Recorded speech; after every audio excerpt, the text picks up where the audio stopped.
El procurador general Alejandro Ordóñez presentó un informe a la Corte Penal Internacional y pide que se investigue y también se ordene la captura del presidente de Venezuela, Nicolás Maduro. Desde China, el mandatario de Venezuela, Nicolás Maduro, aseguró que si el presidente Santos opta por la vía de las amenazas, le va a ir muy mal. Otto Pérez Molina pasa en menos de 24 horas de ser el presidente de Guatemala a estar en prisión provisional. Alejandro Maldonado, que hasta ahora se desempeñaba como vicepresidente, es el nuevo mandatario.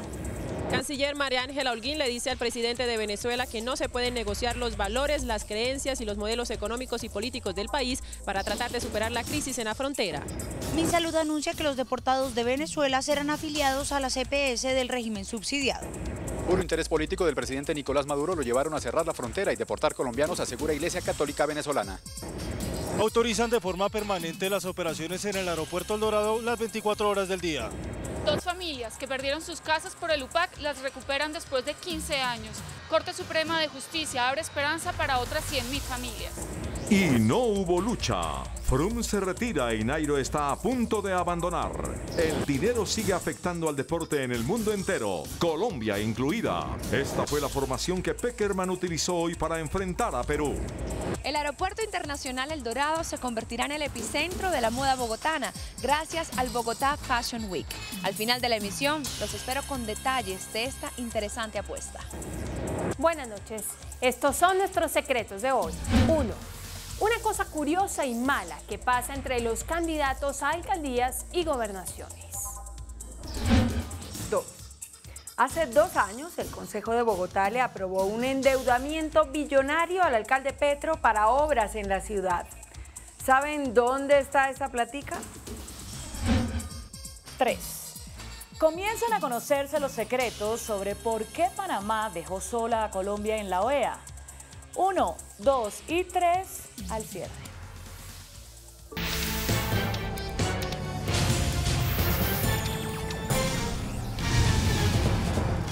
Buenas noches. En un hecho sin precedentes en nuestro país, el procurador Alejandro Ordóñez denunció ante la fiscal de la Corte Penal Internacional, Fatou Bensouda, al presidente de Venezuela, Nicolás Maduro, por los atropellos de la Guardia del vecino país a los colombianos que han sido deportados. El procurador pide que se adelante la investigación y se ordene la captura del mandatario venezolano.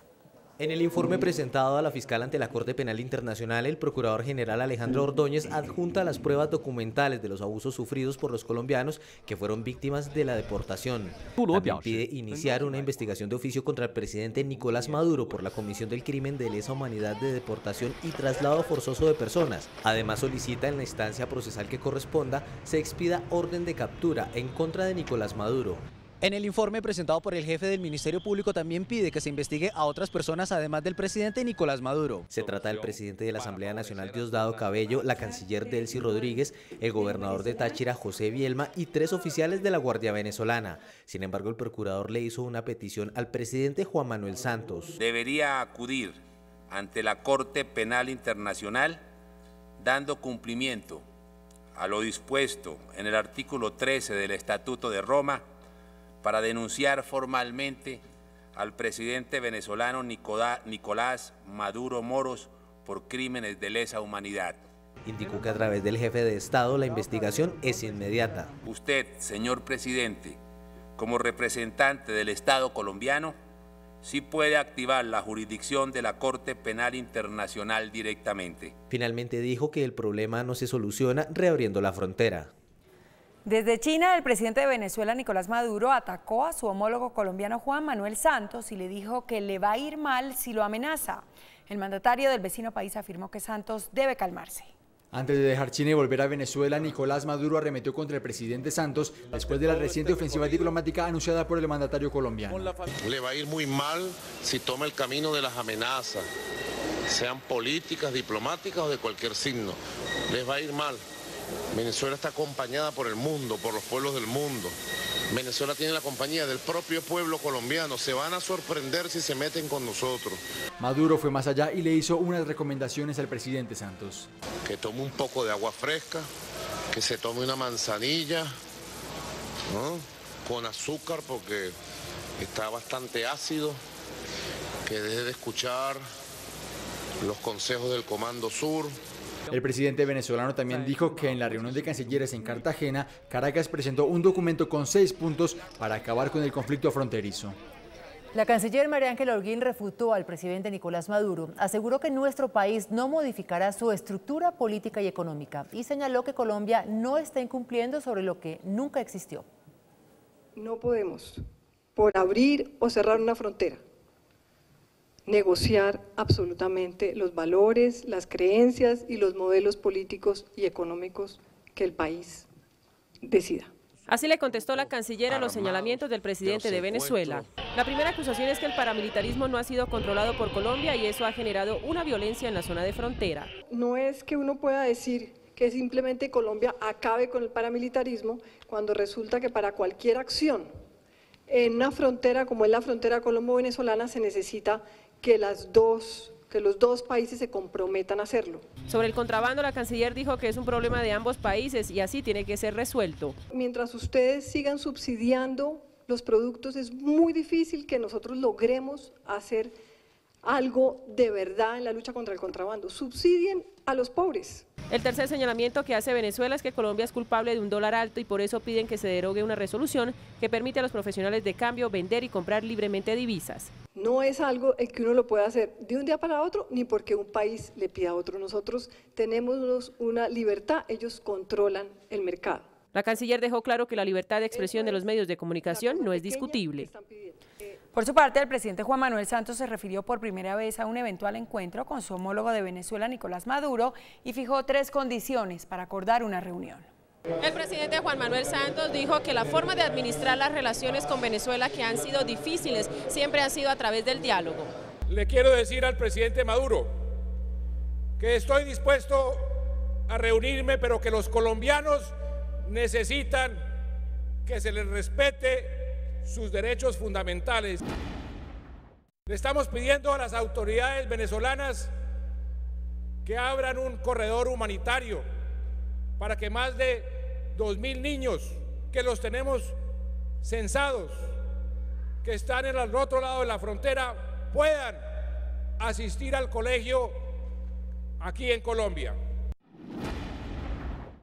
Desde hace 11 días tenemos 15 camiones listos en la frontera para ir a los sitios donde vivían estos deportados y recuperar sus pocas pertenencias.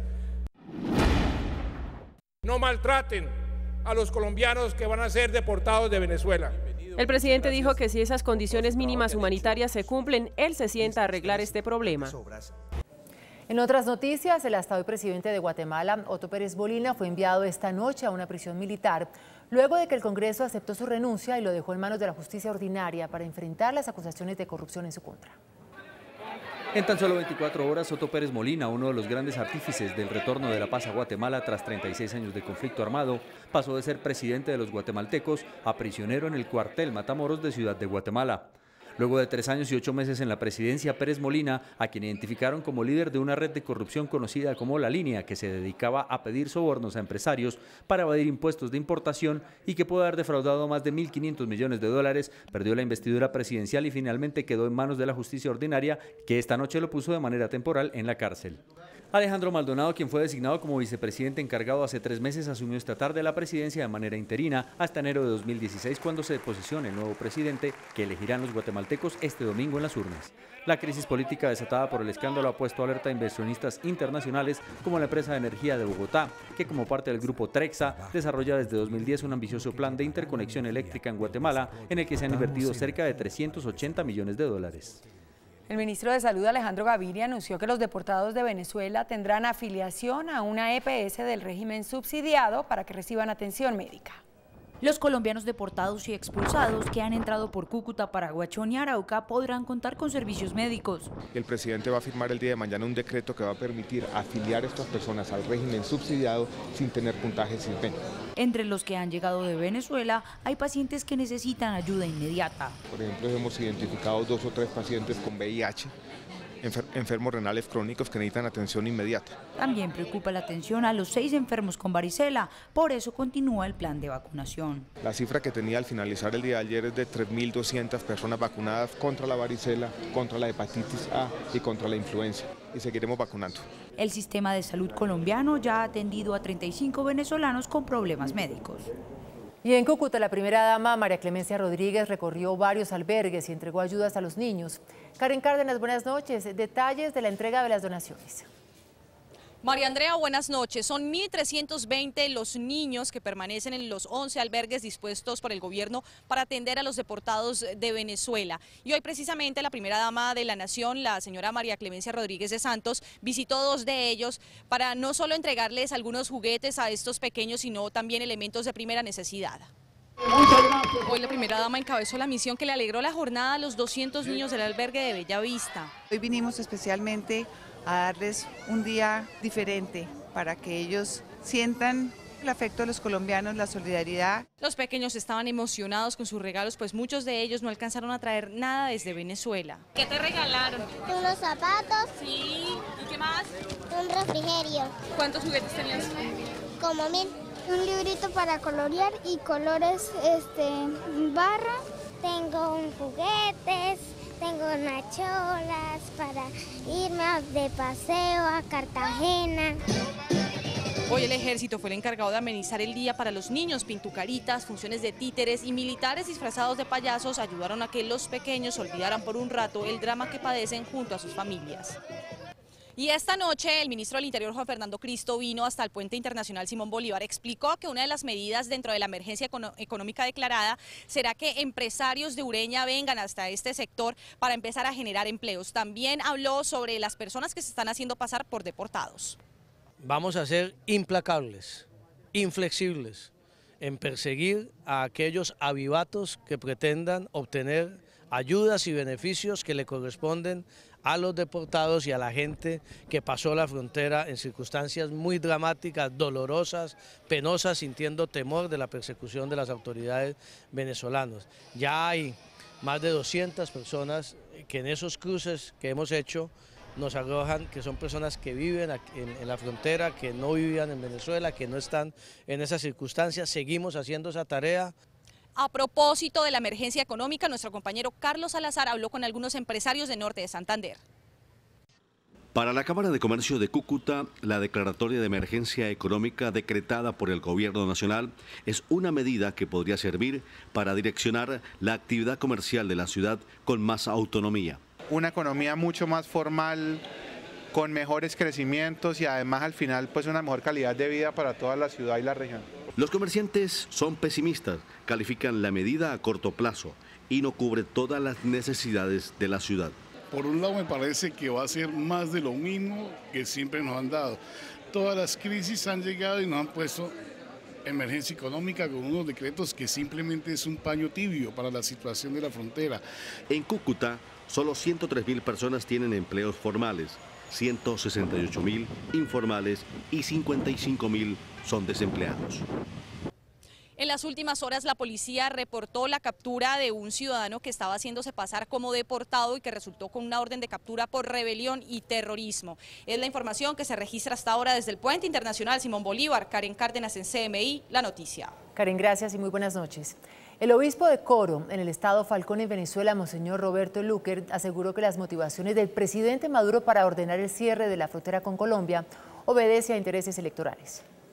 Tras una reunión de representantes de la Iglesia colombiana y venezolana, altos prelados del vecino país criticaron duramente los atropellos cometidos por autoridades de su país y aseguraron que el jefe de Estado Nicolás Maduro busca intereses electorales con estas acciones. Puede justificar que Maduro y su entorno digan que esas medidas que se tomaron en la frontera, extenderla por todo el país y, como nada, suspender las elecciones. Monseñor Roberto Luker dijo además que es una torpeza política del presidente Nicolás Maduro de deportar a colombianos que le traerá consecuencias en las próximas elecciones. De que es torpeza, porque yo pienso que no se puede generalizar de que en la frontera hay sicarios y que hay sinvergüenzas y hay vagabundos, que hay ladrones y contrabandistas, eso no lo podemos negar. Pero generalizar y decir que todos los que están allí, todos los que deportaron son sicarios, son vagabundos, eso es una grosería. Los altos prelados pidieron una reunión urgente de los presidentes Santos y Maduro para superar la crisis fronteriza. Por su parte, el ministro de Hacienda, Mauricio Cárdenas, anunció un plan de choque para la frontera con el fin de restablecer el orden económico en la zona. Tras la crisis en la frontera colombo-venezolana, el gobierno anunció un plan de choque para restablecer el orden económico en la zona. Con las declaratorias de emergencia económica se buscarán medidas de traslado presupuestal, exportaciones de carbón por la costa colombiana y un posible desmonte del IVA. Estamos evaluando todas las opciones, las medidas. En este momento lo que está claro es la decisión del gobierno de establecer el estado de excepción. Otro de los objetivos está en repatriar bienes y enseres de los afectados, la reubicación a suelo nacional de empresas de colombianos que están en el vecino país y la formalización laboral a más de 5.000 pimpineros. Que aprovecháramos esta crisis y la convirtiéramos en oportunidad, formalizando a los pimpineros, permitiéndoles que a través de cooperativas puedan establecer estaciones de servicio. Cárdenas insistió que lo más preocupante es la parte social, para lo cual contribuyó con dinero propio a la cuenta Colombia Unida por la Frontera. Después de 15 años se hizo justicia con una familia deudora del ya desaparecido sistema UPAC. La Corte Suprema ordenó la restitución de un inmueble y llamó la atención a jueces y magistrados que durante años vulneraron los derechos de los deudores. Doña Gloria Suárez compró su casa hace 15 años. Para ello, pidió al banco un préstamo de 100 millones de pesos, por el cual comenzó a pagar cuotas de 400.000 pesos mensuales. No pasó más de un año cuando las cuotas se elevaron a casi 2 millones de pesos y ya no pudo seguir pagando. Porque la presión del banco era no se podía aguantar. Llegó el momento en que fue tanta la desesperación que ya no sabíamos qué hacer. Su historia es la de 850.000 afectados por el UPAC. Y en este momento tenemos la satisfacción de que estamos en nuestra casa. Tutelas, demandas y muchas acciones judiciales. Son 3 lustros en los que esta familia ha tocado todas las puertas de la justicia para salvar su casa. Y fue la Corte Suprema de Justicia la que, a puertas de una diligencia de remate, le acaba de decir al juzgado que tramitó el caso que su labor fue defectuosa. A nosotros se nos negó absolutamente todo. Y en otros despachos judiciales se nos ha dicho, usted no insista, señor abogado, porque lo que se está buscando es un disciplinario. El alto tribunal aseguró que la Corte Constitucional ya se pronunció sobre el deber de reestructurar los créditos de vivienda adquiridos bajo el sistema del UPAC. De las familias afectadas por el UPAC, actualmente alrededor de unas 100.000 aún tienen reclamaciones activas para poder recuperar sus viviendas. La directora de la Unidad de Víctimas, Paula Gaviria, irá a prisión por 3 días por desacato a un fallo de tutela. El arresto por 3 días contra la directora de la Unidad de Víctimas, Paula Gaviria, lo profirió un juez de Cartagena por desacatar un fallo de tutela según el cual la unidad debía indemnizar a un grupo de víctimas de la violencia del conflicto armado. Nosotros, con todo el respeto que tenemos frente a los jueces y a sus decisiones, acataremos el fallo. Desde que tuvimos conocimiento de la orden, programamos efectivamente ya, a pesar de los lineamientos técnicos que tenemos, de la existencia del decreto 1377, programamos ya el pago de esta indemnización. Paula Gaviria aseguró además que el gobierno ha reparado a más de 500.000 víctimas y se le ha dado prioridad a las mujeres cabeza de familia y a los discapacitados. El vicepresidente Germán Vargas Lleras denunció retrasos y falta de ejecución en temas de infraestructura vial y construcción durante los últimos 3 años y medio en Bogotá. Según el vicepresidente Germán Vargas Lleras, Bogotá está estancada en cuanto a obras de infraestructura vial con un retraso del 60% y por eso los tiempos de desplazamiento han aumentado en un 39%. Y de las 21 propuestas de accesos e ingresos a la ciudad de Bogotá, 7 de ellas han sido ya rechazadas. El vicepresidente criticó el rezago en construcción de viviendas de interés prioritario e interés social. La meta era construir 70.000 viviendas y solo se ha logrado un 20% de avance. Además del programa de 100.000 viviendas gratis del gobierno nacional, a Bogotá se le ofrecieron 10.000 viviendas, pero no se construyó ni la mitad. Tan solo se lograron construir 2.600. Durante el debate, 4 candidatos a la alcaldía explicaron cómo sería el plan de ordenamiento territorial que promovería su eventual gobierno. El POT tiene que incluir las vías, volver a hacer las vías con grandes especificaciones que se necesitan en muchas de las que fueron reducidas. El POT es en realidad el marco de acción para determinar el rumbo de la economía de Bogotá. Luego hay que traer un nuevo POT, hay que concertarlo, no se puede sacar por decreto.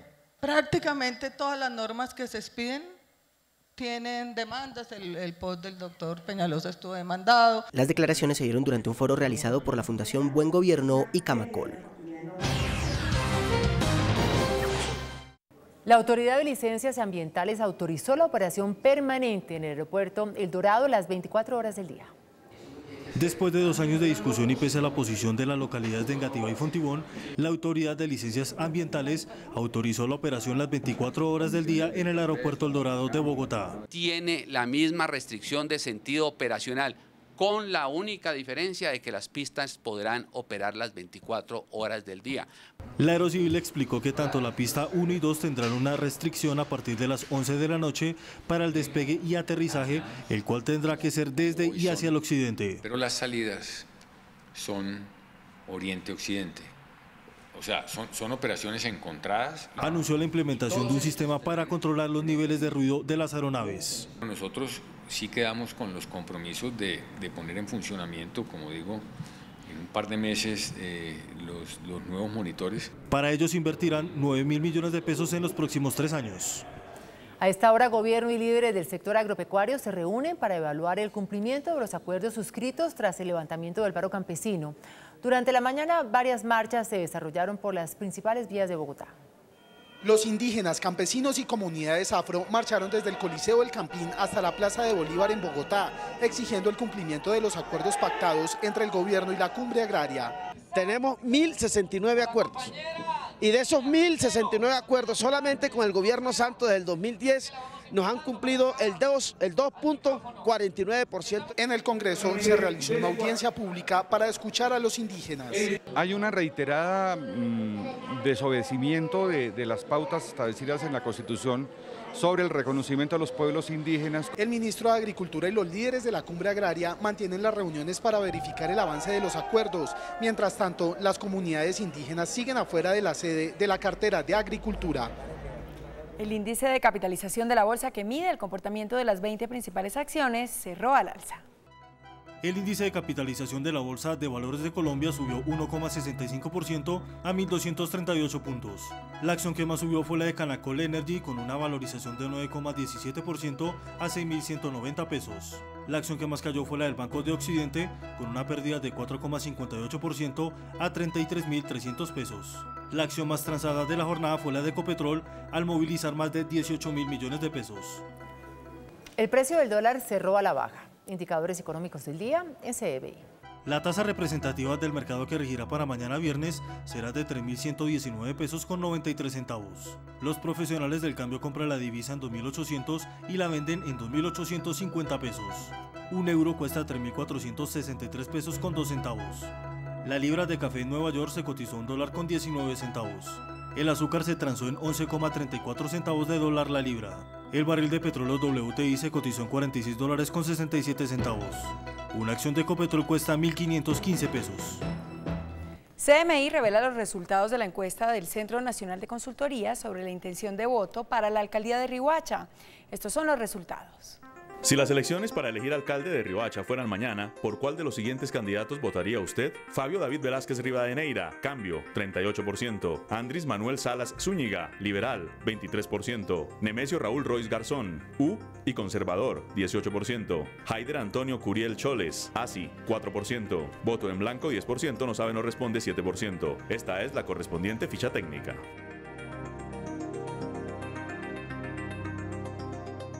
Carlos Vives habla del conflicto entre Colombia y Venezuela durante el lanzamiento de su nuevo videoclip en Barranquilla. Las declaraciones del Samario después de comerciales desde el Aeropuerto Internacional El Dorado, sede del Bogotá Fashion Week.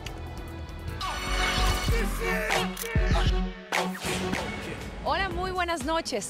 Hoy los saludo desde el Aeropuerto Internacional El Dorado. Aquí, el 5 de octubre inicia el Bogotá Fashion Week, o la Semana de la Moda de Bogotá, que a tono con las grandes capitales del mundo impulsa la moda como una industria creativa que genera valor e identidad. Hoy se realizó el lanzamiento de su primera edición. Una toma fashionista vivirá el Aeropuerto El Dorado del 5 al 10 de octubre. Vamos a tener pasarelas, las escaleras eléctricas, vamos a tomarnos los counters de check-in, vamos a tener en el maletero maletas con modelos.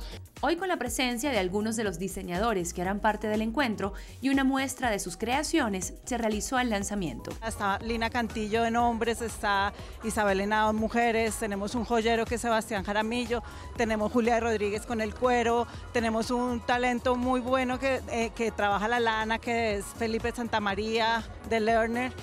y tenemos a Farideh Ramos también femenina, a Juan Pablo Socarrás que va a trabajar hombre y mujer. El escenario, el aeropuerto, se convierte en protagonista de la apuesta.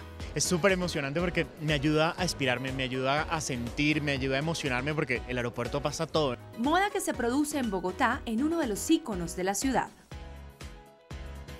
En la Puerta de Oro de Colombia, Barranquilla, Carlos Vives realizó el lanzamiento de su nuevo videoclip, Las Cosas de la Vida, en el que participa la Miss Universo Paulina Vega. Allí el Samario aprovechó para dar su opinión sobre el conflicto entre Colombia y Venezuela. Los jardines de la Intendencia Fluvial en Barranquilla fueron el escenario para que Carlos Vives presentara el video de la canción Las Cosas de la Vida, que protagoniza la Miss Universo Paulina Vega Diepa. Con ese entorno de la modernidad de la ciudad, con ese entorno de lo clásico, mostrar esa Barranquilla que ha llamado la atención siempre, pero que en estos últimos años aún más, ¿no? La mujer más hermosa del mundo envió un mensaje al artista y a sus paisanos en la Puerta de Oro de Colombia. En Barranquilla, Vives cierra el 19 de septiembre el tour Más Corazón Profundo y de inmediato inicia una nueva gira mundial, ahora con Marc Anthony. En rueda de prensa, el artista Samario no fue ajeno a la crisis en Venezuela. Habló de dos países hermanos. Lo que ha sido mi trabajo en Venezuela ha sido algo espectacular y eso me ha dicho a mí como colombiano que somos la misma gente. En el evento, Carlos Vives recibió la medalla Ciudad de Barranquilla, máxima distinción que entrega la alcaldía. Durante septiembre, uno de los eventos preferidos de los bogotanos es la Feria del Hogar, que ya abrió sus puertas, y mi compañera Luisa Wiles la recorrió para buscar las curiosidades y tendencias. Llega la versión número 32, la Feria del Hogar, un espacio que reúne desde accesorios hasta muebles, tecnología y artículos para la casa. Los estilos son infinitos, desde lo clásico hasta lo más contemporáneo, pasando por lo oriental y autóctono. Sin embargo, hay una tendencia que predomina. Las tendencias en ese momento para nosotros son minimalistas, son en colores blancos, claros, con acentos fuertes como los que tenemos a la feria, que son como el que estamos sentados, que es un sofá cama en patchwork. Cuadros en 3D, móviles antiestrés, chimeneas novedosas y personalización de espacios a través de la decoración temática y hasta con olores. 23 pabellones dedicados al hogar con más de 700 expositores, entre ellos artistas plásticos, hasta el 20 de septiembre en Corferias. Hoy me despido desde el Aeropuerto Internacional El Dorado, que el 5 de octubre verá el inicio del primer Bogotá Fashion Week. Que tengan una excelente noche. Nosotros nos vemos mañana. Chao. Después de la pausa, nuestros secretos de hoy. 1. Una cosa curiosa y mala que pasa entre los candidatos a alcaldías y gobernaciones. 2. Hace 2 años, el Consejo de Bogotá le aprobó un endeudamiento billonario al alcalde Petro para obras en la ciudad. ¿Saben dónde está esa platica? 3. Comienzan a conocerse los secretos sobre por qué Panamá dejó sola a Colombia en la OEA. 1, 2 y 3 después de comerciales.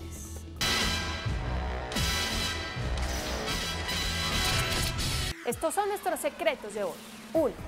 Las encuestas electorales, que son decenas, están mostrando un hecho malo. Al partido que arrasa para la gobernación, lo derrotan para la alcaldía y viceversa para la alcaldía. Vean, por ejemplo, en Bogotá están ganando las encuestas 2 candidatos liberales, Enrique Peñalosa y Rafael Pardo, y los conservadores no existen. Entre tanto, para la gobernación de Cundinamarca, arrasa la conservadora Nancy Patricia Gutiérrez y los liberales no existen. En el Cesar arrasa el liberal Arturo Calderón, quien tiene un favoritismo de 41%, y los conservadores no existen. Mientras que en Valledupar gana Augusto Ramírez, del Movimiento Avanzar, y los liberales no existen. En Antioquia, el liberal Luis Pérez arrasa para la gobernación y los conservadores no existen. Mientras que para la alcaldía de Medellín, la ventaja la tiene hoy Juan Carlos Vélez, del Centro Democrático. Conclusión, en casi ningún departamento, el partido que gana la gobernación gana también la alcaldía. Difícil gobernar así, ¿no? 2. El Consejo de Bogotá aprobó hace 2 años un cupo de endeudamiento para la alcaldía de Bogotá. El cupo fue solicitado por el alcalde Petro para construir varias obras viales entre ellas la troncal de Transmilenio por la avenida Boyacá, los metrocables de Ciudad Bolívar y San Cristóbal y la ampliación de 20 avenidas del occidente y el sur de la ciudad.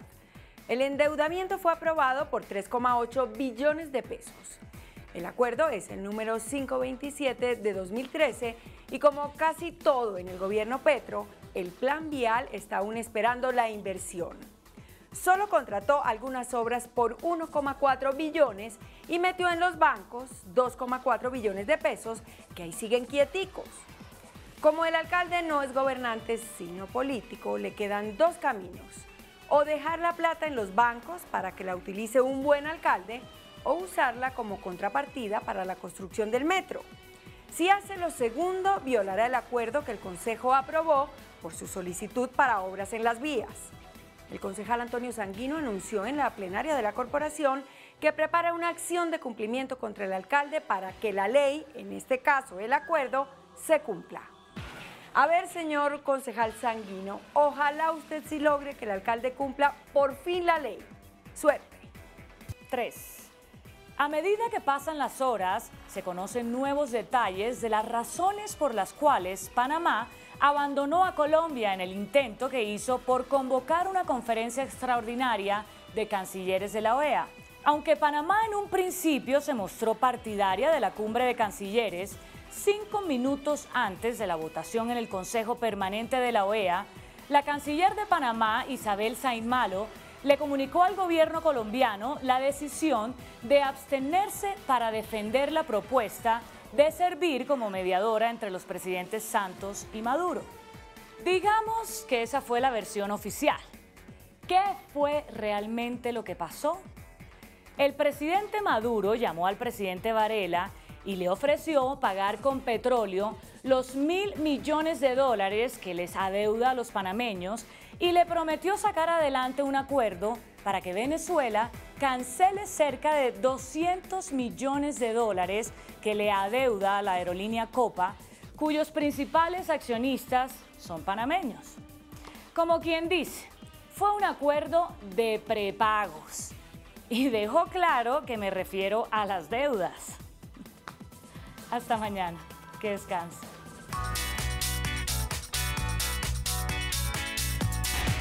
Después de la entrevista en Pregunta Yamid con Monseñor Roberto Luker, arzobispo venezolano, está de acuerdo con su afirmación de que la ofensiva del presidente Maduro contra los colombianos en su país obedece a su interés electoral en los comicios de diciembre. Sí, 85%. No, 15%.